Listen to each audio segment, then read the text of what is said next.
मित्रों, आपकी बात आपके साथ राकेश मोहन यूट्यूब चैनल के दद्दा मेरे जब 12 नवंबर के अपराह्नकालीन 394 में आप सभी को राम राम। मित्रों, आप सबको जानकारी है कि देश के अंदर खास तौर से दिल्ली में एक 12-13 वर्ष बाद आतंकवादी द्वारा की हुई एक दुखद घटना हुई है और इसमें काफ़ी निर्दोष आम नागरिक हताहत हुए हैं, घायल हुए हैं। उन सबके प्रति सहानुभूति रखते हुए भगवान मृत आत्माओं को अपने चरणों में स्थान दे, उनके परिवार को यह असीम दुख सहने की क्षमता प्रदान करे। जो घायल हुए हैं वो शीघ्र स्वस्थ होकर अपने घरों को लौटे। इस बात के बाद मैं मित्रों आज मन बहुत व्यथित भी है, आप सबका भी होगा। मैं आपका ध्यान, हम लोग सब प्रतिक्रियावादी हो गए। जो घटना होती है बस उस समय उसका फौरी तौर पर मनन चिंतन भी नहीं और कुछ इस पर उंगली उठाकर उसकी कमी उठाकर ऐसी चीज़ों से नज़रें मोड़ने का काम करते मूल में, और अपनी और कभी उंगली नहीं उठाते कि आखिर इस तरह की घटनाएं जो होती हैं या आगे हो सकती हैं और पीछे हुई हैं उनके रोकने में, और इन घटनाओं को कौन मदद करते हैं, इन घटना के करने वालों को, इन आतंकवादियों को कौन अदालतों में ले जाते हैं, कौन वकील मुहैया कराते हैं, कौन इनकी जमानत लेते हैं, कौन इनको कवरिंग फायर देते हैं, कौन इनका राजनीतिक रूप से समर्थन करने का काम करते हैं, और किस प्रकार के लोग बहुत ही धूर्ततापूर्ण ढंग से देश के सुरक्षा बल, गुप्तचर एजेंसियों, देश की संस्थाओं पर उंगली उठाते हैं।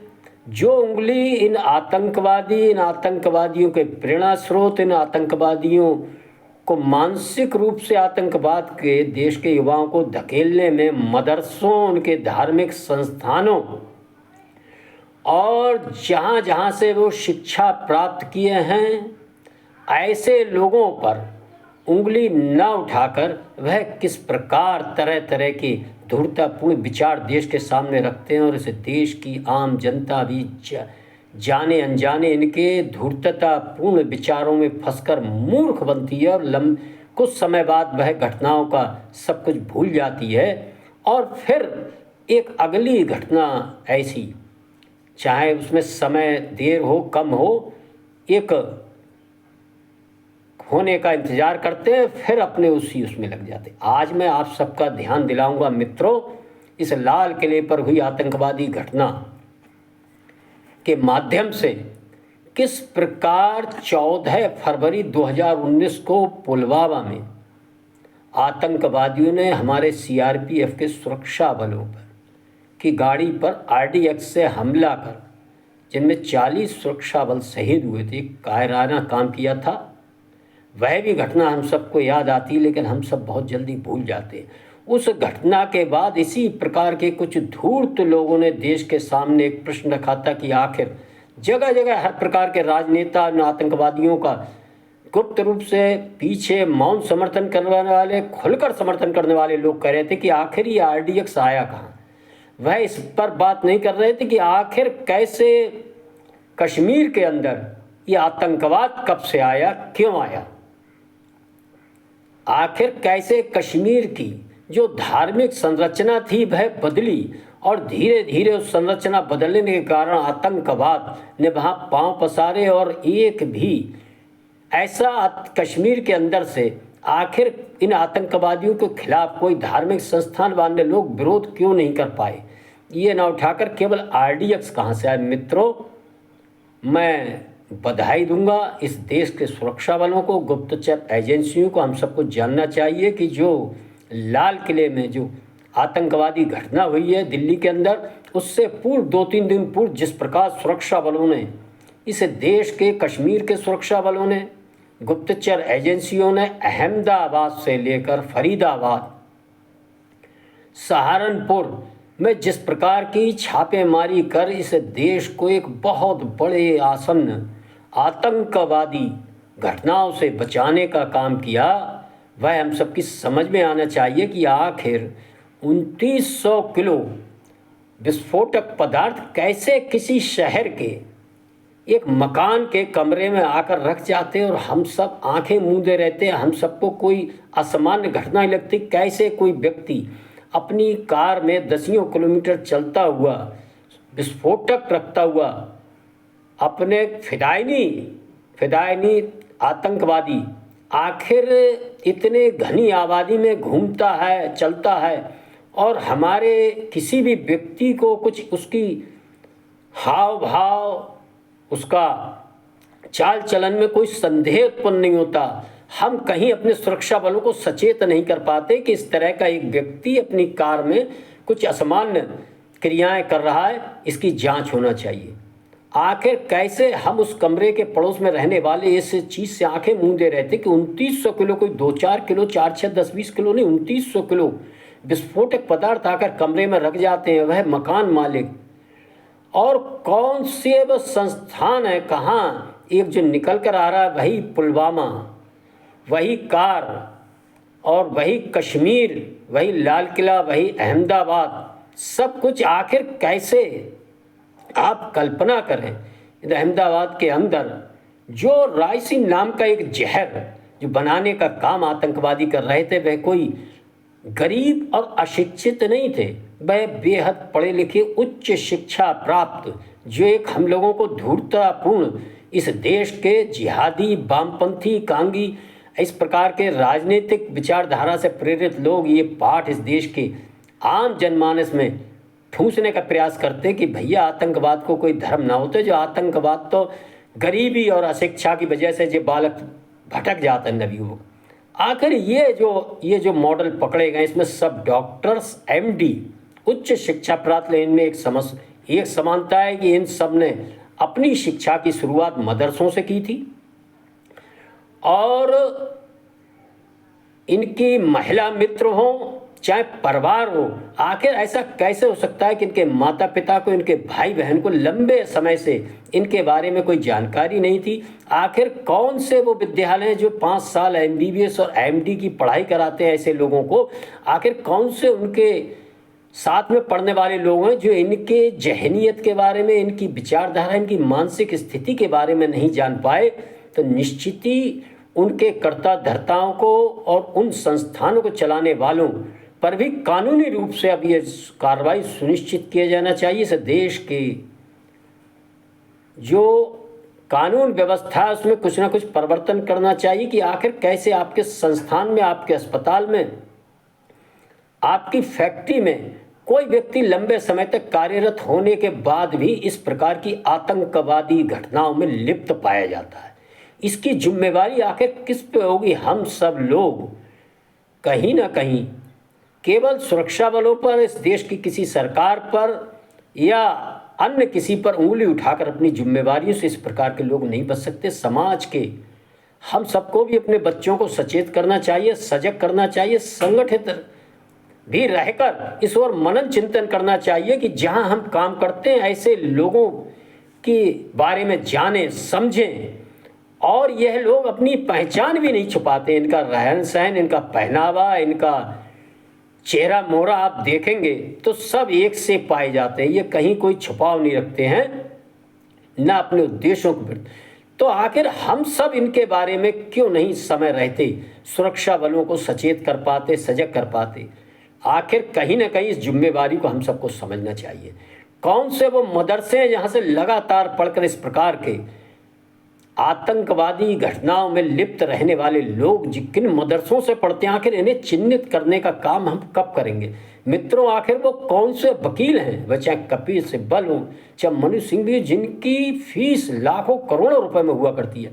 आखिर वह फीस इनकी कौन इन्हें उपलब्ध कराता है? कौन से वो धार्मिक संस्थान हैं जो आए दिन ऐसे लोगों को, चाहे नदवा से हो, चाहे सहारनपुर के देवबंद दारुल उलूम के लोग हों, ऐसे लोगों को कानूनी सहायता प्रदान कर अदालती पंजे से छुड़ाने का काम करते हैं और इनको आगे आतंकवादी घटनाएं करने के लिए खुला छोड़ते हैं? मित्रों, मैं आपका ध्यान एक घटना की ओर और दिलाकर अपनी बात समाप्त करूंगा कि आखिर हम सब लोग कितने अंधकारपूर्ण युग में रह रहे हैं सोशल मीडिया के ज़माने में भी हम सब भी पिछली घटनाओं को कितनी जल्दी भूल कर आगे आने वाली घटनाओं में अपने बच्चों, अपने समाज, अपने देश को झोंकने का इंतज़ार करते रहते हैं। मित्रों, 31 दिसंबर 2007 को रामपुर में सीआरपीएफ का जो कैंप था उस पर एक आतंकवादी हमला हुआ था।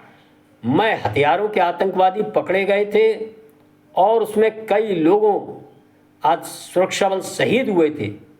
और इस लाल किले की घटना वाले दिन ही आपको जानकर आश्चर्य होगा कि अदालत द्वारा इस घटना में शामिल दो व्यक्तियों को छोड़ा गया है। इस घटना में 4 जो आतंकवादी थे उनको फांसी हुई थी, कुछ को आजीवन कारावास हुआ था। इलाहाबाद हाई कोर्ट द्वारा इनकी इन सजाओं को बदला गया। आखिर क्यों नहीं देश के अंदर से आम नागरिकों ने इस प्रकार की कोई आवाज़ उठाई कि आखिर ये आतंकवादी कैसे छूट गए, और छूटे तो इनको कानूनी रूप से मदद किस वकील ने और किस संस्था ने दी थी? कौन सा राजनीतिक दल है जो ऐसे वकीलों को, कपिल सिब्बल जैसे वकीलों को राज्यसभा और लोकसभा में भेजने का काम करता है? और वही लोग इस प्रकार की बात करते हैं कि पुलवामा में आरडीएक्स कहाँ से आया। आखिर आज वो सब चुप क्यों? आप आने वाले 1-2 दिन बाद देखेंगे इसी प्रकार की धूर्ततापूर्ण कुछ बातें इस प्रकार के राजनीतिक दल लोग इस लाल किले वाली घटना के संबंध में भी करने लगेंगे। अब कौन सा छुपा हुआ है जो पुलवामा की घटना में आरडीएक्स कहाँ से आया? उन लोगों को जवाब मिल चुका होगा कि वो पुलवामा के में रहने वाले ही लोग थे, एक धर्म विशेष के लोग थे, और वही फरीदाबाद तक 2900 किलो विस्फोटक में लाने में पाए गए, पकड़े गए। और वह कोई गरीब नहीं थे, कोई अशिक्षित नहीं थे, बेहद पढ़े लिखे प्रशिक्षित डॉक्टर एमडी थे। आखिर आज जवाब पूछना चाहिए उन विद्यालयों से जहां से वो पढ़कर निकले थे। ऐसे विद्यालयों को काली लिस्ट में डालना चाहिए। ऐसे संस्थानों को जहां वो काम कर रहे थे, सर्विस कर रहे थे, उनको काली लिस्ट में डालना चाहिए। ऐसे मकान मालिकों को जो किराएदार रखते समय पुलिस को सूचित नहीं करते हैं, और उन मकानों के पड़ोस में रहने वाले ऐसे लोगों को जो अपनी आंखें बंद करे रहते हैं और पुलवामा जैसी घटना का इंतजार करते हैं और आरडीएक्स कहाँ से आए इस प्रकार का प्रश्न पूछने और पूछने वालों का राजनीतिक रूप से समर्थन करने का काम करते हैं। आखिर इनको भी इन जिम्मेवारियों से मुक्त नहीं किया जा सकता। मित्रों, आखिर कैसे रामपुर में सीआरपीएफ के कैंप पर हमला करने वाले आतंकवादी एक एक करके इस देश की न्यायिक व्यवस्था के चुंगल से बच गए, और इस बारे में समाज ने आखिर क्यों नहीं कहीं? छोटी छोटी बातों पर धरना प्रदर्शन करने वाले लोग, तरह तरह की अनर्गल बातों पर कानून व्यवस्था को सर पर उठाने वाले लोग आज कहाँ बैठे हैं, कहाँ चुप हैं? चाहे विश्व हिंदू परिषद हो, बजरंग दल हो, जो तरह तरह के इस प्रकार की घटनाएं होती हैं तो एक प्रचारात्मक केवल प्रदर्शन करते हैं। आखिर समाज के ऐसे प्रबुद्ध वर्ग के लोग क्यों नहीं इस प्रकार के लगातार कानून व्यवस्था से इन आतंकवादी घटनाओं में पकड़े गए, दोषी सिद्ध पाए गए लोग जब अदालतों से छूटते हैं तो उसके बारे में चर्चा और धरना प्रदर्शन और सरकार से मांग क्यों नहीं करते? मेरा अनुरोध है हम सब सचेत रहें, सजग रहें। आप देखेंगे इन घटनाओं में पकड़े जाने वाले लोगों का भी नैतिक समर्थन, आर्थिक समर्थन, कानूनी समर्थन, यही इस प्रकार के इनके धार्मिक संगठन और कुछ राजनीतिक दल और वही लोग होंगे जो पुलवामा में पूछ रहे थे आरडीएक्स कहाँ से आया, वही करते पाए जाएंगे। और एक हम हैं फिर खामोश हो जाएंगे, और आने वाले लंबे समय बाद देखेंगे आतंकवादी जब छूटेंगे तब भी हम कोई ध्यान नहीं देंगे। मित्रों, जब तक हम सचेत नहीं होंगे समाज के नाते, हम अपने आस पड़ोस की ओर ध्यान नहीं देंगे, ऐसे राजनीतिक दलों का समर्थन करने वाले लोगों के ध्यान में ये बात नहीं लाएंगे कि आखिर यह लोग हमारे कैसे हमारे हित चिंतक हो सकते हैं, हमारी आने वाली पीढ़ी के हित चिंतक हो सकते हैं, हमारे देश के हित चिंतक कैसे हो सकते हैं? कभी नहीं हो सकते। ऐसे लोगों को इस घटना के माध्यम से पहचाने जाने और अपने जो नई पीढ़ी के लोग हों उनका भी ध्यान इन घटनाओं की ओर पहुंचाएंगे। मित्रों, इसी क्रम में अगले अंक में मैं आखिर लाल किले पर ही क्यों आतंकवादियों की गिद्ध दृष्टि रहती है, मैं 350 वर्ष पूर्व एक भयानक आतंकवादी घटना के माध्यम से 350 वर्ष से और वर्तमान घटना तक के बीच में दिल्ली और लाल किले के से जुड़ी हुई आतंकवादी घटनाओं के बारे में आपसे विस्तार से चर्चा करूंगा। आपसे आशा है कि इन चर्चाओं को सुनकर आप लाइक करेंगे, शेयर करेंगे, चैनल को सब्सक्राइब करेंगे। धन्यवाद। जय श्री राम, जय श्री वाल्मीकि भगवान, भारत माता की जय।